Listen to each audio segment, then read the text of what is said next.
Over the past several months, we've explored the encyclopedia of Portland wrestlers. We've celebrated the dependable wrestlers, the special attractions, the unforgettable characters, and the men and women who helped make Portland wrestling unlike anywhere else in the country. But today, we begin something different. Today, we climb to the very top. Welcome to the cream of the crop, the main eventers, money draws, and territory legends. These aren't simply great wrestlers.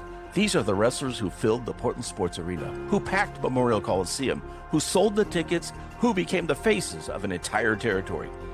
Every wrestling territory has them, the names that define an era, the legends that every fan remembers.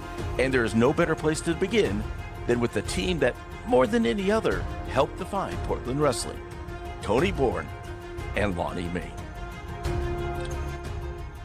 If you've ever tried to build something, you know it takes more than talent. It takes vision. It takes trust. It takes someone willing to teach and someone willing to learn. That was Tony Borne and Lonnie Mayne. One was already an established veteran. The other was a young athlete still trying to find his place. Together, they became the measuring stick by which every Portland tag team that followed would be judged. Let's start with Tony Borne. Long before Buddy Rose, before Roddy Piper, before Jimmy Snuka, before Dutch Savage became synonymous with Portland, there was Tony Borne. Tony arrived in the Northwest in 1954, just 1 year after breaking into professional wrestling. Despite his reputation, he wasn't physically imposing. Wrestling programs often exaggerated his size, but fans never questioned it once the bell rang. As John Tolos later said, he wasn't a big guy, but he wrestled like a giant. That's because Tony possessed something that can't be measured on a scale: presence. From the moment he stepped through the ropes, he owned the building. He talked constantly, to the referee, to his opponent, to the fans sitting in the front row. If someone was caught in one of his holds, Tony would bark, "I said say it!" The crowd loved it, or hated it. Either way, they reacted. Every second Tony Borne was in the ring, something was happening. His trademark Brillo pad beard, his solar plexus punch, the reverse chin lock, and his top rope bombs away made him instantly recognizable to Northwest fans. The championships followed.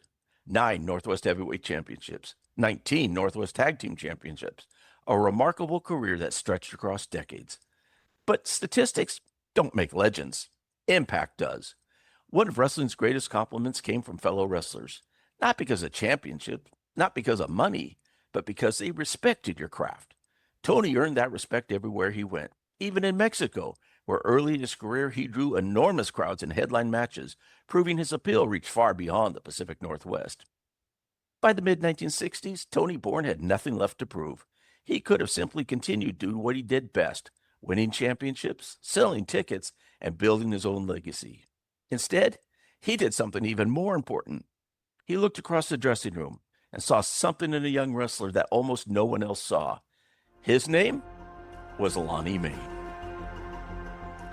Lonnie Mayne didn't arrive in Portland as a superstar. In fact, it's entirely possible that if history had taken a slightly different turn, we might not be talking about him today at all. Ronald Doyle Mayne had all the physical tools. He had been an All-American football player.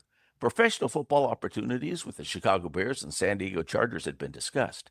Instead, following the advice of his father, former professional wrestler Kenny Mayne, Lonnie chose wrestling. Even early in his career, you could see flashes of what was coming. He toured Japan. He shared the ring with stars like Gorilla Monsoon. And he even found himself on the winning side of a match against Giant Baba, something very few wrestlers could claim. But when Lonnie arrived in the Pacific Northwest, something wasn't clicking. He won a few matches. He lost a few matches. He looked like any other promising young wrestler, destined to spend his career somewhere in the middle of the card. Don Owen, one of wrestling's greatest talent evaluators, wasn't convinced. According to stories that have been passed down over the years, Don was ready to move on.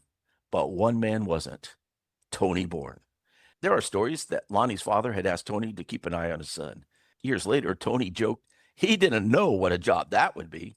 But Tony also saw something that others didn't. He saw potential.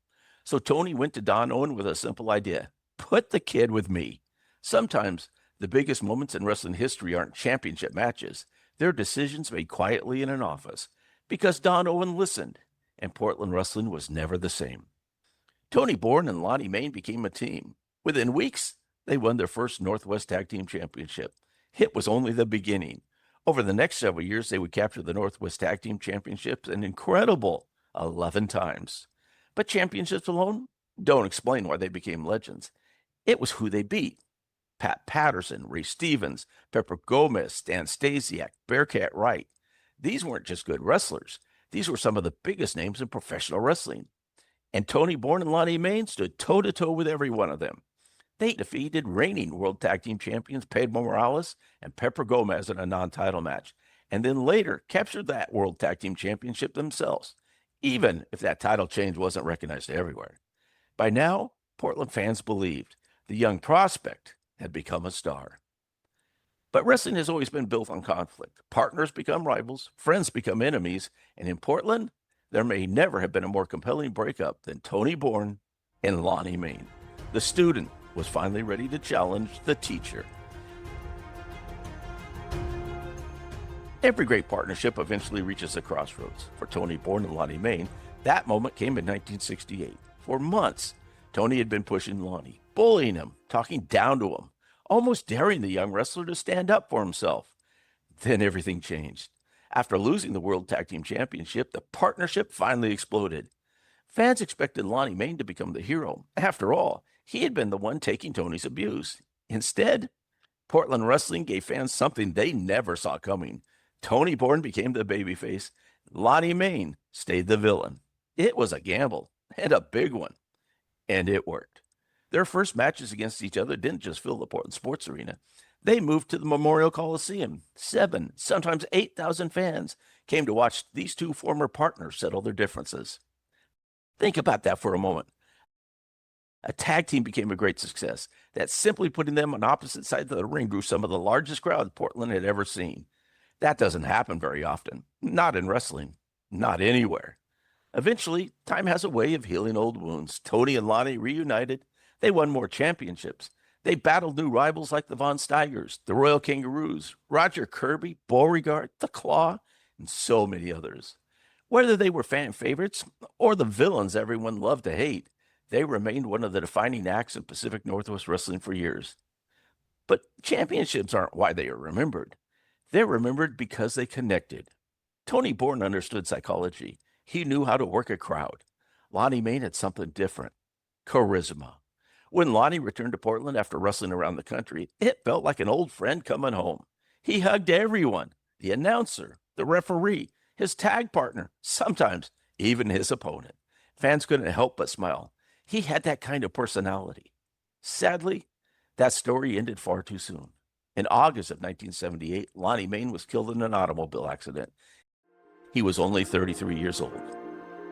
Years later, Tony Borne reflected on the friend, the partner, and the man he had helped shape. He said, "To Lonnie, every day was like Christmas.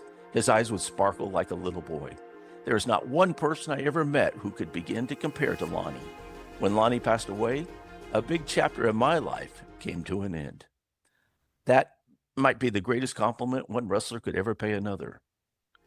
So why do Tony Borne and Lonnie Mayne open the cream of the crop? Because together, they were everything Portland wrestling aspired to be: champions, main eventers, money draws, rivals, partners, teachers, students, heroes, villains. Together, they built an era. And more than 50 years later, we're still telling their story. That's what legends do. Next Friday, we continue the cream of the crop with two men who didn't just wrestle each other, they changed Portland wrestling forever. The Playboy, Buddy Rose, and Rowdy, Roddy Piper. One of the greatest rivalries in Pacific Northwest history. You won't want to miss it. This podcast is based on the Encyclopedia of Portland Wrestlers by historian Mike Rogers, and it's available now on Amazon. Be sure to order your copy today. If you've enjoyed today's episode, be sure to follow the podcast on Spotify, Apple Podcasts, YouTube, or wherever you get your wrestling podcast fix. New episodes drop every Friday. And if you know someone who loves Portland wrestling, share the show with them. Every new listener helps keep these stories alive. I'm your host, Frank Culbertson. Thank you for spending part of your day with me. Until next Friday, when we return with Buddy Rose and Roddy Piper, the legends, the money draws, the main eventers. This has been the cream of the crop.